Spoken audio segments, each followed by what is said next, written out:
Joining me now is League One Ontario player Bradley Ogbevuon, former North Miss, former Pro Stars, and former trialist with Valour FC. How's it going today, Bradley? It's going really good. I'm feeling great this morning. Thank you for having me in.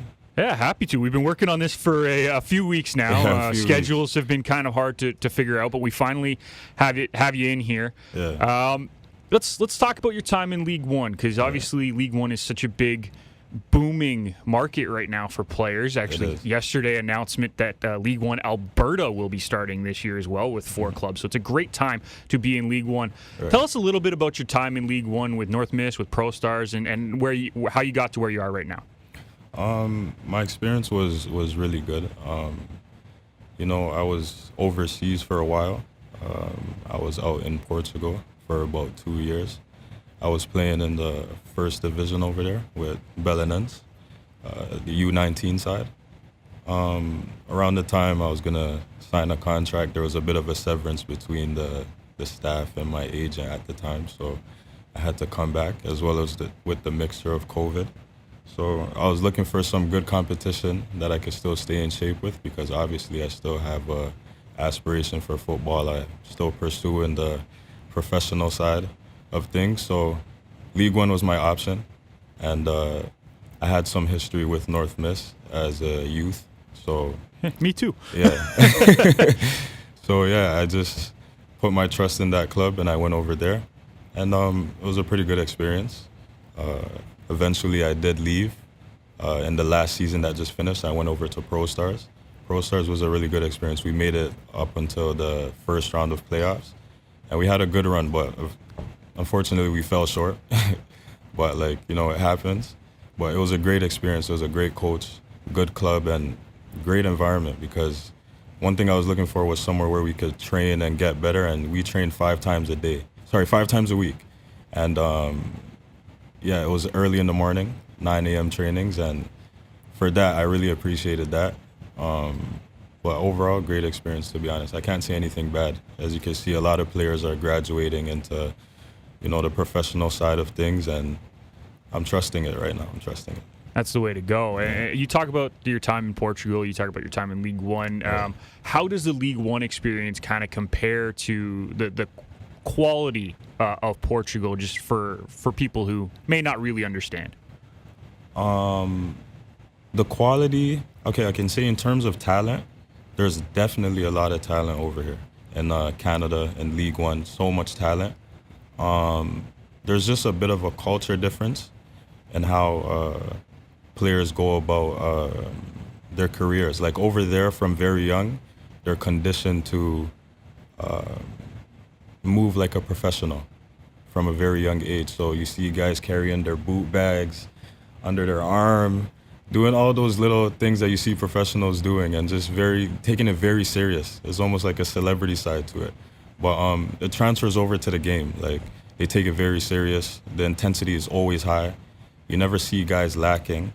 Over here, we have a bit of we're exposed to different things, different ways of making money, and we're distracted by, going out with friends and stuff. So, sometimes when you're training here, you could find that some environments isn't as serious, but the talent, on a talent level, there's so much talent here. Arguably, I've seen a lot of talent just out of Brampton alone, compared to the hotbed that is Brampton all of a sudden.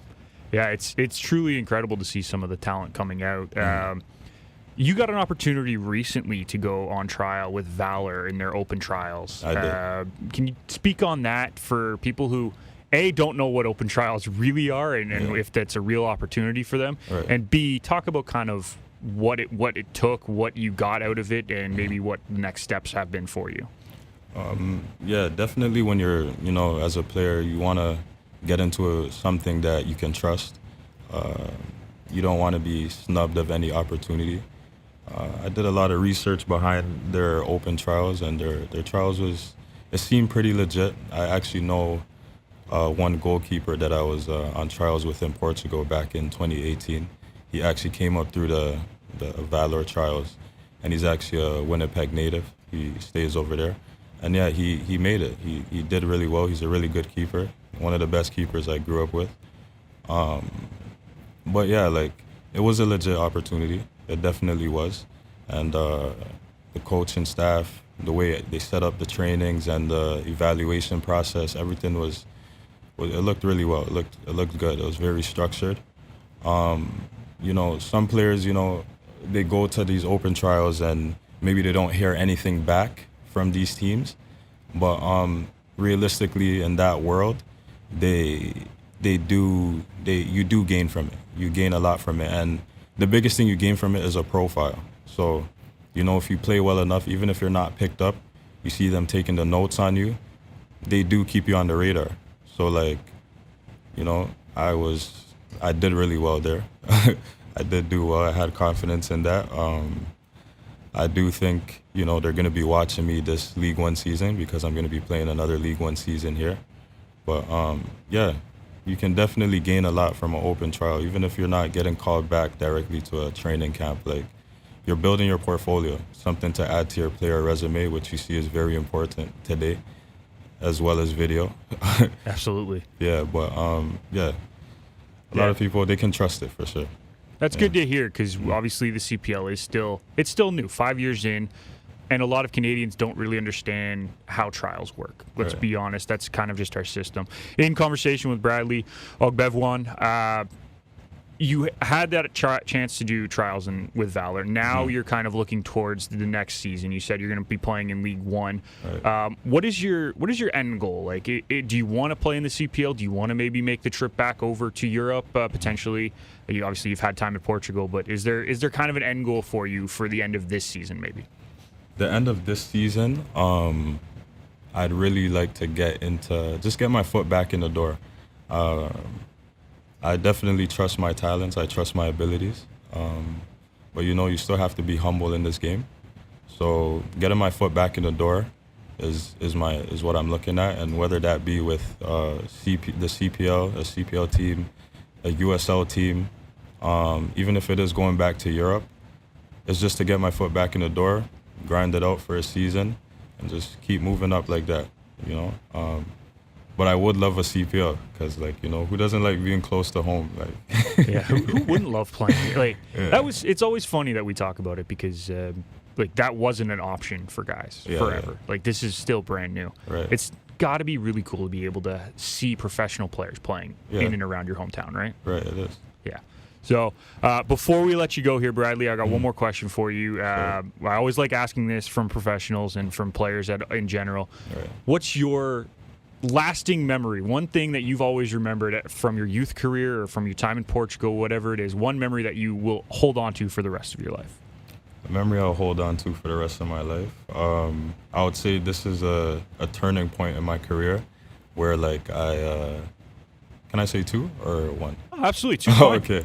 So the first one is, I've been playing soccer for a long time. My dad put me into it from young because he's seen some of my, athletic abilities as a toddler, sprinting around the house, little things like that.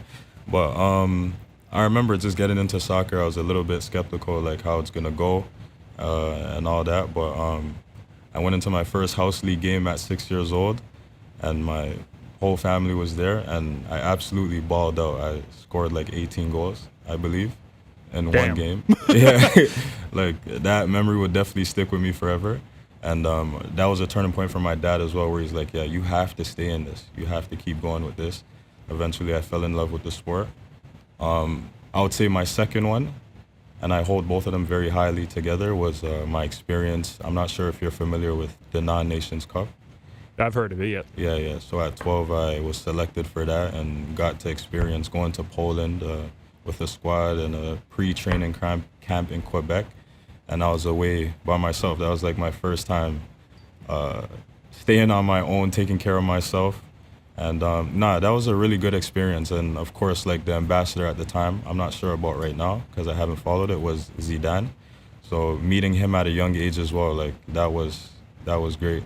That's incredible. Yeah. That's really cool. Yeah. Well, Bradley, I really appreciate you joining us in studio today. It means a lot to get your story, and we want to hear more from you, so we'll probably get you back at some point. Yeah, for sure. But really do appreciate it, man. For sure. Thank you for having me. No problem.